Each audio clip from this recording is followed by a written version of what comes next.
Hello students, welcome to Bedi sir Punjabi channel. Bedi sir Punjabi channel ते तुहाडा स्वागत है जी। आपां करदे हां जी मास्टर कैडर दा अज कवि। तुहानूं मैं कहा सीगा कि आपां अगे कवि करांगे। कवि साडा अज दा है जी भाई वीर सिंह जी। ये कवि करन तो बाद तुहानूं मैं MCQ भी करवावांगा ते नाल अगे नैक्सट कवि जी। अज दा जिहड़ा कवि है साडा वो है जी भाई वीर सिंह। भाई वीर सिंह जी नूं आधुनिक पंजाबी साहित्य दा मोढी भी कहा जाता है। ये तुसी खास ध्यान च रखना है। पेपर दे विच पुछ लैंदे हन कि आधुनिक पंजाबी साहित्य दा मोढी कौन है, तो तुसी कहना जी भाई वीर सिंह जी आधुनिक पंजाबी साहित्य दे मोढी हन। तो इन्हां दा जन्म जिहड़ा सीगा वो 5 दिसंबर 1872 अमृतसर विखे होया। पिता का नाम सी डॉक्टर चरण सिंह। 1892 विच इन्हां ने की कीता कि वजीर सिंह नाल रल के वजीर सिंह नाल रल के वजीर हिंद प्रेस चलाई 1892 दे विच। ये तुसी वजीर हिंद प्रेस का नाम याद रखना जी। वजीर हिंद वजीर सिंह नाल रल के ये प्रेस चलाई। तो 1899 विच इन्हां ने हफ्तावारी अखबार खालसा समाचार ये शुरू किया जी। खालसा समाचार 1899 विच इन्हां ने खालसा समाचार अखबार शुरू किया। ये तुसी याद रखना जी। इस ते भी क्वेश्चन पूछे जाते हैं कि खालसा समाचार अखबार कदों शुरू किया। तुसी कहना जी 1899। अगे जी इनाम सन्मान साहित्यक सभावां नूं मुख रख के पंजाब यूनिवर्सिटी ने इन्हां नूं 1949 विच डॉक्टर ऑफ ओरिएंटल लर्निंग की डिग्री भेंट की।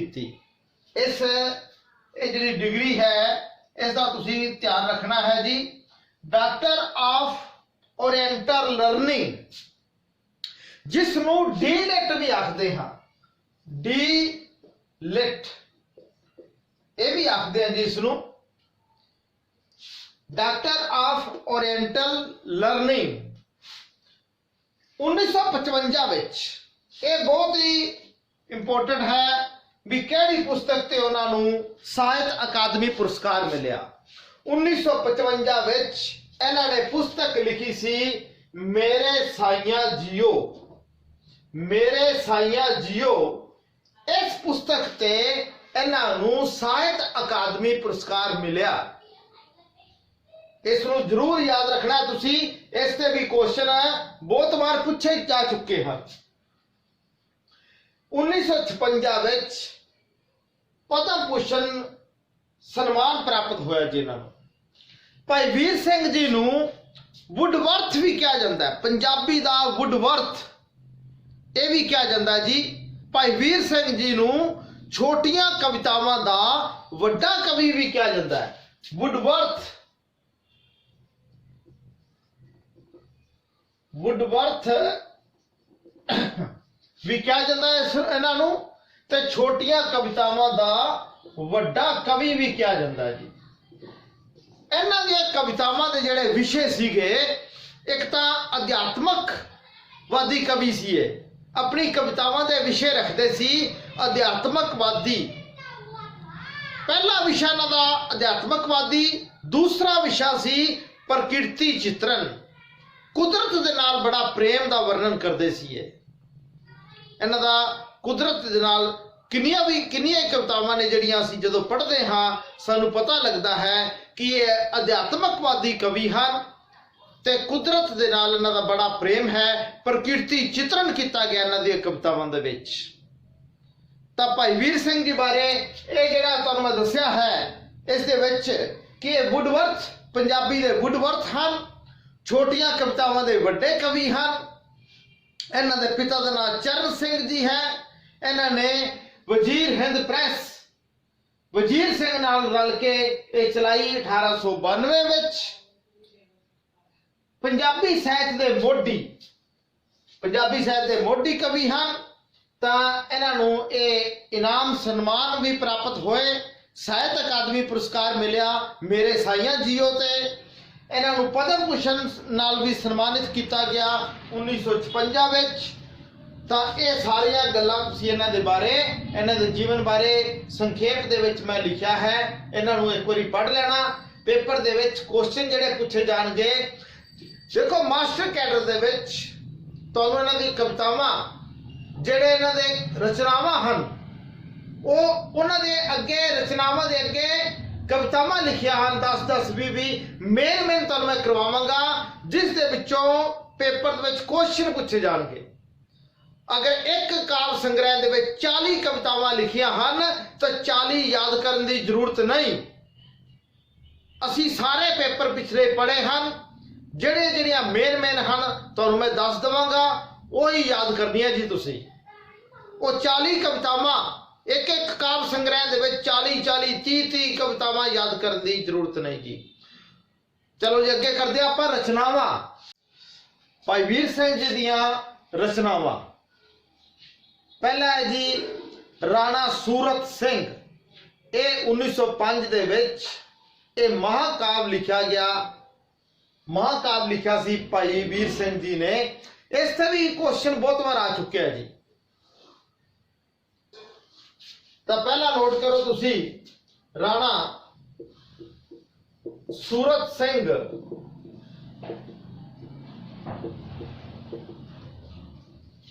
1905 ਦੇ ਵਿੱਚ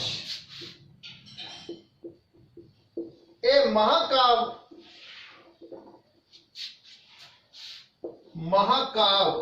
ਇਹਨਾਂ ਨੇ ਲਿਖਿਆ ਜੀ। ਦੂਸਰਾ ਦਿਲ ਤਰੰਗ।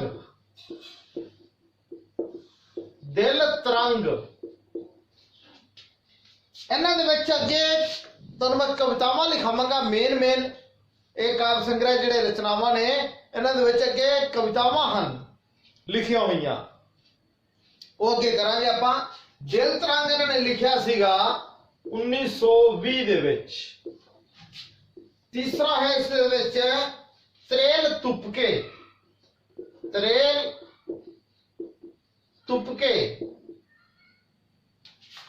ਇਹ ਲਿਖਿਆ ਸੀ ਜੀ 1921 ਦੇ ਵਿੱਚ। ਲਹਿਰਾਂ ਦੇ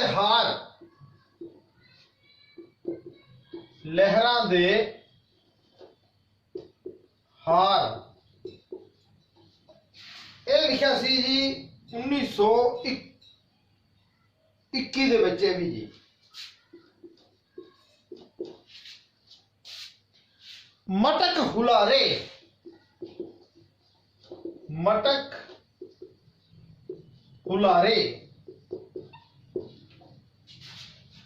1922 ਦੇ ਵਿੱਚ। ਬਿਜਲੀਆਂ ਦੇ ਹਾਰ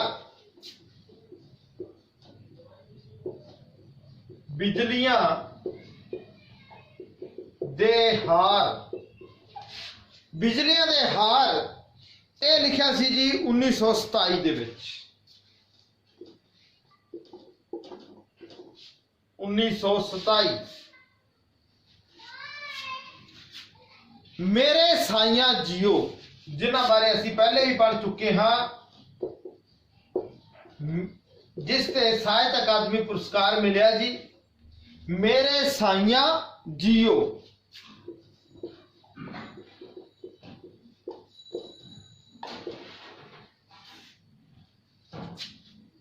ਉੱਨੀ ਸੌ 53 ਦੇ ਵਿੱਚ ਜੀ।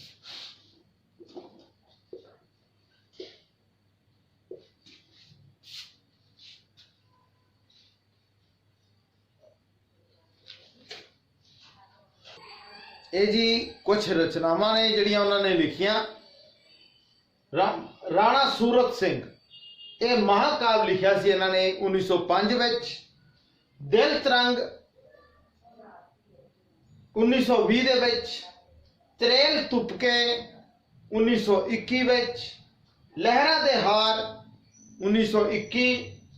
ਮਟਕ ਹੁਲਾਰੇ 1922 ਦੇ ਵਿੱਚ। ਬਿਜਲੀਆਂ ਦੇ ਹਾਰ 1927 ਵਿੱਚ। ਮੇਰੇ ਸਾਈਆਂ ਜੀਓ 1953 ਵਿੱਚ। 1953 ਵਿੱਚ ਇਹਨਾਂ ਨੇ ਲਿਖਿਆ। ਤਾਂ ਇਸ ਪੁਸਤਕ ਤੇ ਉਹਨਾਂ ਨੂੰ 1955 ਵਿੱਚ 55 ਦੇ ਵਿੱਚ 1955 ਦੇ ਵਿੱਚ ਉਹਨਾਂ ਨੂੰ ਸਾਹਿਤ ਅਕਾਦਮੀ ਪੁਰਸਕਾਰ ਮਿਲਿਆ ਸੀ। ਅੱਗੇ ਕਰਦੇ ਜੀ ਆਪਾਂ ਜੀਵਨੀਆਂ। ਤਾਂ ਜੀਵਨੀਆਂ ਇਹ ਜਿਹੜੇ ਕਾਵਿ ਸੰਗ੍ਰਹਿ ਹਨ, ਤਰੇਲ ਤੁਪਕੇ, ਲਹਿਰਾਂ ਦੇ ਹਾਰ, ਮਟਕ ਹੁਲਾਰੇ ਕਾਵਿ ਸੰਗ੍ਰਹਿ ਹਨ ਜਿਹੜੇ। ਇਹਨਾਂ ਦੇ ਅੱਗੇ ਜਿਹੜੀਆਂ ਪ੍ਰਮੁੱਖ ਕਵਿਤਾਵਾਂ ਹਨ ਉਹ ਤੁਹਾਨੂੰ ਮੈਂ ਦੱਸਦਾ ਵੀ ਤਰੇਲ ਤੁਪਕੇ ਵਿੱਚ ਕਿਹੜੀਆਂ ਕਵਿਤਾਵਾਂ ਹਨ, ਮਟਕ ਹੁਲਾਰੇ ਵਿੱਚ ਕਿਹੜੀਆਂ ਹਨ, ਇਸ ਤਰ੍ਹਾਂ ਜੀ। ਪਹਿਲੇ ਆਪਾਂ ਕਰਦੇ ਹਾਂ ਜੀ ਜੀਵਨੀਆਂ ਜਿਹੜੀਆਂ ਉਹਨਾਂ ਨੇ ਲਿਖੀਆਂ। ਪਹਿਲੇ ਮੇਨ ਕਰ ਲਓ, ਉਸ ਤੋਂ ਬਾਅਦ ਫਿਰ ਤੁਹਾਨੂੰ ਮੈਂ ਅੱਗੇ ਕਾਵਿ ਸੰਗ੍ਰਹਿ ਹਨ ਜਿਹੜੇ ਇਹਨਾਂ ਦੇ, ਇਹ ਜਿਹੜੇ ਆਪਾਂ ਲਿਖੇ ਹਨ, ਇਹਨਾਂ ਦੇ ਵਿੱਚ ਜਿਹੜੀਆਂ ਕਵਿਤਾਵਾਂ ਹਨ ਉਹ ਦੱਸਾਂਗਾ ਜੀ। ਜੀਵਨੀਆਂ ਪਹਿਲੇ।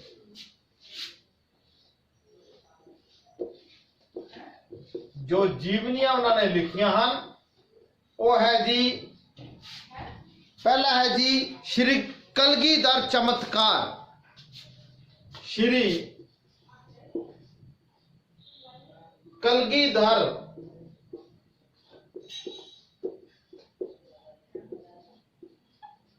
चमत्कार।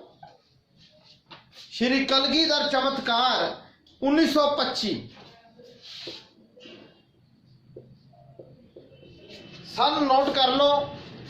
सन ਤਾਂ ਨਹੀਂ ਪੁੱਛਦੇ ਜ਼ਿਆਦਾ, ਕਿਉਂਕਿ ਸਨ ਦੇ ਵਿੱਚ ਮਤਭੇਦ ਹੁੰਦਾ ਹੈ, ਇਸ ਵਾਸਤੇ ਸਨ ਤਾਂ ਅਜ ਤੱਕ ਨਹੀਂ ਪੁੱਛੇ ਗਏ। ਤਾਂ ਤੁਸੀਂ ਨੋਟ ਫਿਰ ਵੀ ਕਰ ਲਓ। ਪੁਰਾਤਨ ਜਨਮ ਸ਼੍ਰੀ ਗੁਰੂ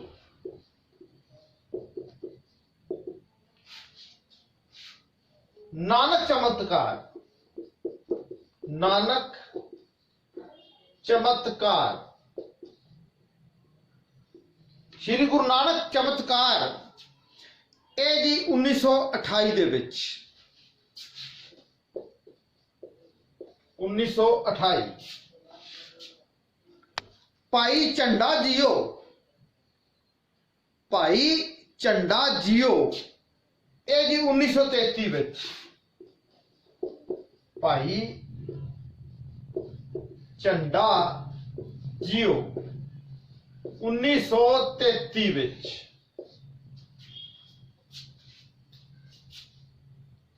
ਭਾਈ ਭੂਮੀਆ ਅਤੇ ਕਲਯੁਗ ਦੀ ਸਾਖੀ। ਭਾਈ ਭੂਮੀਆ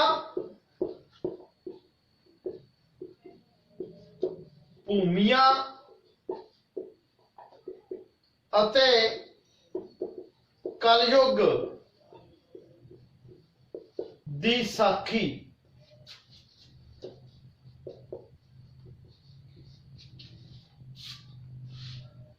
ਭਾਈ ਭੂਮੀਆ ਅਤੇ ਕਲਯੁਗ ਦੀ ਸਾਖੀ 1936।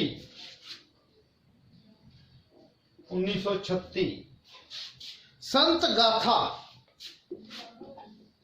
संत गाथा 1938। श्री अष्टगुरु चमत्कार। श्री अष्टगुरु चमत्कार। इसके दो भाग सी, भाग पहला ते भाग दूजा। भाग पहला अते भाग दूजा इन्होंने लिखा सी 1952 दे विच। पहला ते दूजा जी 1952 विच लिखा इन्होंने। ਗੁਰਸਿੱਖ ਵਾੜੀ, ਗੁਰਸਿੱਖ ਵਾੜੀ 1951 ਦੇ ਵਿੱਚ। श्री गुरु नानक देव जी दियां बालम साखियां, श्री गुरु नानक देव जी दियां बालम साखियां 1955 दे विच 1955। श्री गुरु नानक देव जी दियां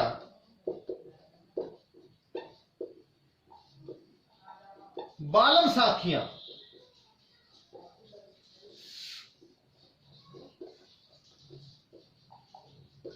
1955 ਦੇ ਵਿੱਚ। श्री गुरु गोबिंद सिंह जी दियां बालम साखियां 1956 ਦੇ ਵਿੱਚ। ਇੱਥੇ ਲਿਖ ਦੇਣਾ जी मैं, लास्ट है श्री गुरु गोबिंद सिंह जी दियां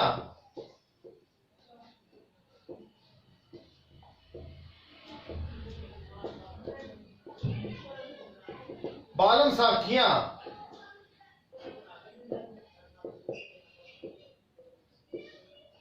1956 ਦੇ ਵਿੱਚ। 56 56 ਅੱਗੇ ਕਰਦੇ ਹਾਂ ਜੀ ਆਪਾਂ। ਗਲਪ ਜਿਹੜੇ ਨਾਵਲ ਲਿਖੇ ਨੇ, ਉਹਨਾਂ ਨੇ ਨਾਵਲ ਲਿਖਿਆ ਜੀ ਸੁੰਦਰੀ ਨਾਵਲ 1898 ਦੇ ਵਿੱਚ। ਵਿਜੇ ਸਿੰਘ, ਸਤਵੰਤ ਕੌਰ, ਸੱਤ ਔਖੀਆਂ ਰਾਤਾਂ, ਬਾਬਾ ਨੋਦ ਸਿੰਘ ਤੇ ਰਾਣਾ ਪੰਬੋਰ, ਇਹ ਜਿਹੜੇ ਗਲਪ ਸੀ ਉਹਨਾਂ ਦੇ ਨਾਵਲ ਲਿਖੇ ਹੋਏ ਸੀ। ਇਹਨਾਂ ਦੇ ਤੁਹਾਨੂੰ ਇੱਥੇ ਲਿਖ ਦੇਣਾ ਜੀ ਨਾਵਲ। नावल पहला नावल है जी सुंदरी। सुंदरी नावल जड़ा लिखा इन्होंने ये लिखा सी जी 1898। विजय सिंह पेपर दे विच तुहाडे कोलों पुछणगे कि विजय सिंह नावल किसदा लिखा है, तो तुसी कहना जी भाई वीर सिंह जी ने विजय सिंह नावल लिखा है। 1899 दे विच लिखा सी जी। सतवंत कौर इसनूं दो भागां विच लिखा जी। सतवंत कौर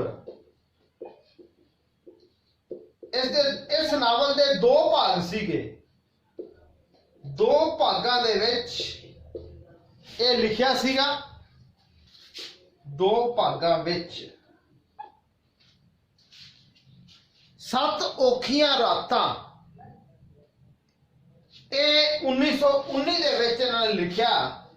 सत औखियां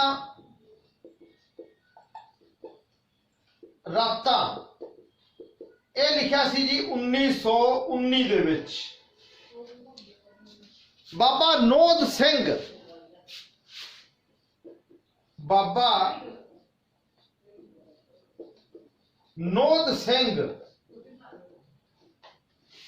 इस दे सन हले नहीं पता जी बाबा नोद सिंह जी का। ते राणा पंबोर, राणा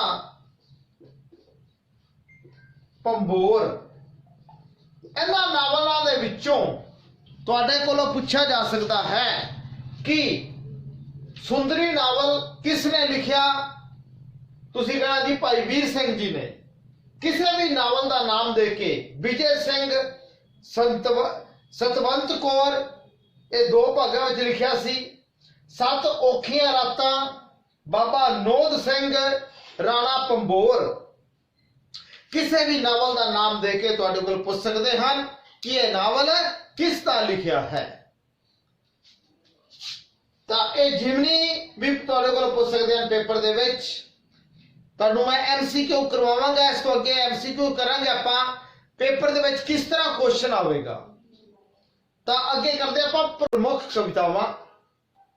ਕਾਵ ਸੰਗ੍ਰਹਿ ਜਿਹੜੇ ਤੁਹਾਨੂੰ ਮੈਂ ਪਹਿਲੇ ਲਿਖਵਾਏ ਹਨ, ਜਿਵੇਂ ਦਿਲ ਤਰੰਗ ਹੋ ਗਿਆ, ਤਾਂ ਕਾਵ ਸੰਗ੍ਰਹਿ ਦੇ ਵਿੱਚ ਕਵਿਤਾਵਾਂ ਕਰਨ ਤੋਂ ਪਹਿਲਾਂ ਇੱਕ ਵਾਰ ਤੁਸੀਂ ਪ੍ਰਮੁੱਖ ਕਵਿਤਾਵਾਂ ਤੇ ਨਜ਼ਰ ਮਾਰ ਲਓ। ਪਹਿਲੇ ਆਪਾਂ ਪ੍ਰਮੁੱਖ ਕਵਿਤਾਵਾਂ ਕਰ ਲਈਏ, ਫਿਰ ਕਰਦੇ ਹਾਂ ਜੀ ਕਾਵ ਸੰਗ੍ਰਹਿ। ਪਹਿਲਾ ਕਾਵ ਸੰਗ੍ਰਹਿ ਹੋਏਗਾ ਦਿਲ ਤਰੰਗ, ਉਸ ਦੇ ਵਿੱਚ ਜਿਹੜੀਆਂ ਕਵਿਤਾਵਾਂ ਹੋਣਗੀਆਂ ਉਹ ਆਪਾਂ ਕਰਦੇ ਹਾਂ ਪਹਿਲੇ, ਫਿਰ ਆਪਾਂ ਉਹ ਕਰਾਂਗੇ। ਪਹਿਲੇ ਤੁਸੀਂ ਪ੍ਰਮੁੱਖ ਕਵਿਤਾਵਾਂ ਬਾਰੇ ਪੜ੍ਹ ਲਓ ਜੀ ਥੋੜਾ ਜਿਹਾ। ਇੱਛਾ ਬਲ, ਫਿਰ ਇਹ ਡੂੰਘੀਆਂ ਸ਼ਾਮਾਂ, ਉਸ ਤੋਂ ਅੱਗੇ ਹੈ ਜੀ ਕੰਬਦੀ ਕਲਾਈ। ਇਹ ਕਵਿਤਾ ਤੁਹਾਡੇ ਕੋਲ ਪੁੱਛ ਸਕਦੇ ਹਨ ਕਿ ਕੰਬਦੀ ਕਲਾਈ ਕਿਸ ਦੀ ਲਿਖੀ ਹੋਈ ਹੈ। ਇਹ ਕੁਐਸਚਨ ਬੜੀ ਵਾਰ ਆ ਚੁੱਕਿਆ ਜੀ ਪੇਪਰ ਵਿੱਚ, ਪੁੱਛਿਆ ਗਿਆ ਸੀ ਕੰਬਦੀ ਕਲਾਈ ਕਵਿਤਾ ਇਹ ਕਿਸ ਦੀ ਹੈ, ਕਿਸ ਨੇ ਲਿਖੀ ਹੈ। ਤੁਸੀਂ ਕਹਿਣਾ ਜੀ ਭਾਈ ਵੀਰ ਸਿੰਘ ਜੀ ਨੇ।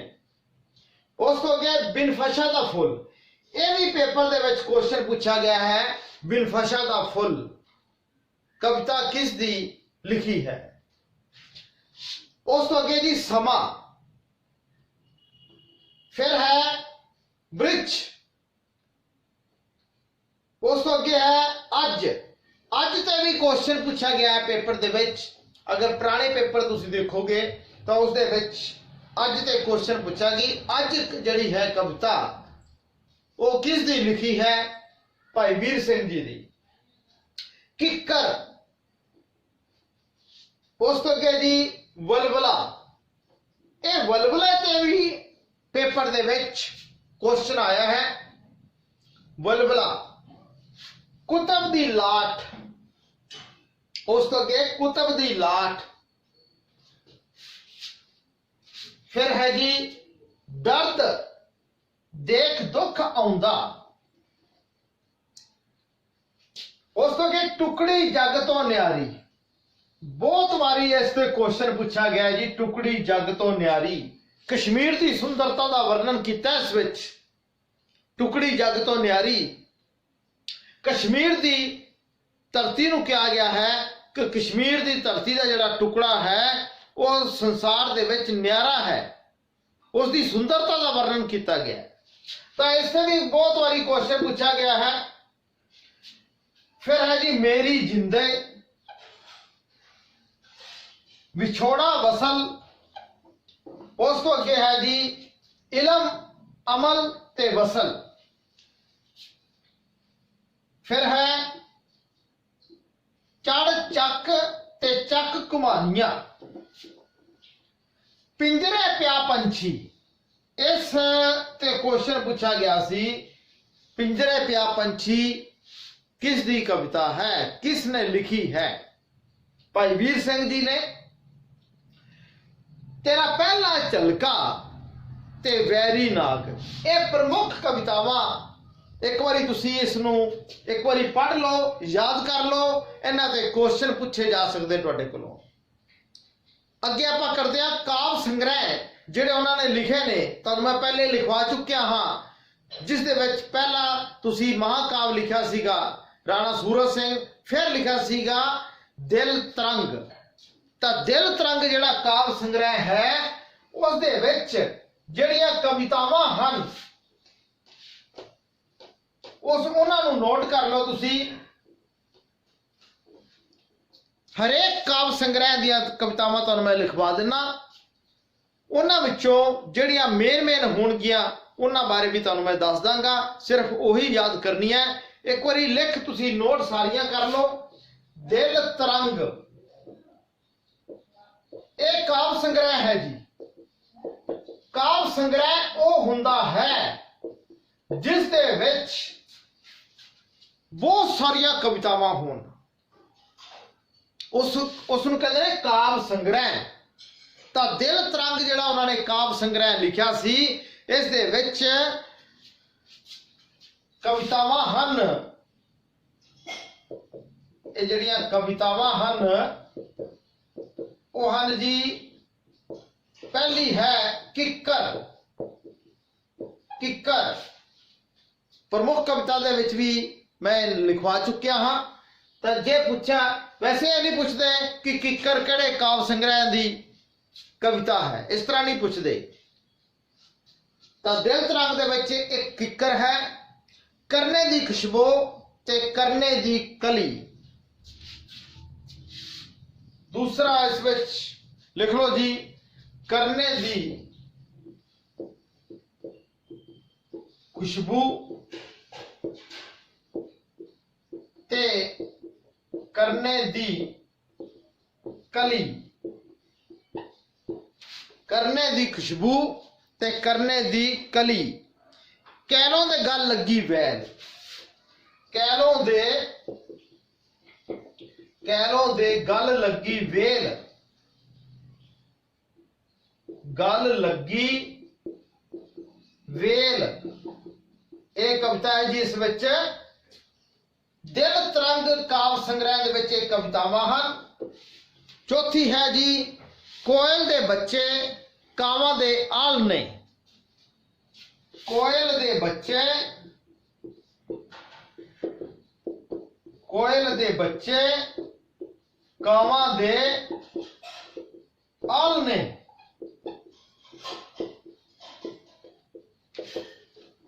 पंजवा है जी, फुल।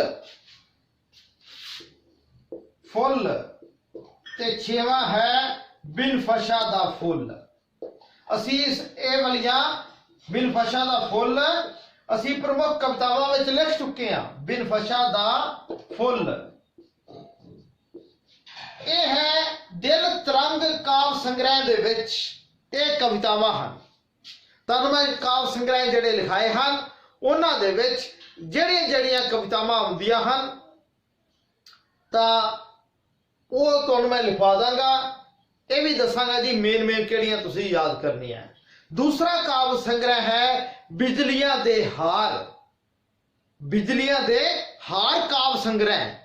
उस दे विच ਜਿਹੜੀਆਂ कवितावां आउंदियां हन वो आपां अगे नैक्सट वीडियो विच करांगे ते नाल तुहानूं मैं MCQ भी करवावांगा जी। ये सी अपने काव्य संग्रह दे विच कवितावां। ते इस तरह तुहानूं मैं दस्सिया कि अगे जिहड़ा काव्य संग्रह साडा होएगा वो है बिजलियां दे हार। उस दे विच ਜਿਹੜੀਆਂ कवितावां होणगियां उन्हां बारे तुहानूं मैं दसांगा। अगे आपां नैक्सट वीडियो विच करांगे आपां। तां बच्चों वीडियो इस नूं लाइक सबसक्राइब शेयर जरूर कर दिओ ताकि तुहाडे दोस्तां मित्रां सब नूं फायदा हो जाए। सारा सिलेबस तुहानूं मिलेगा जी इस चैनल ते।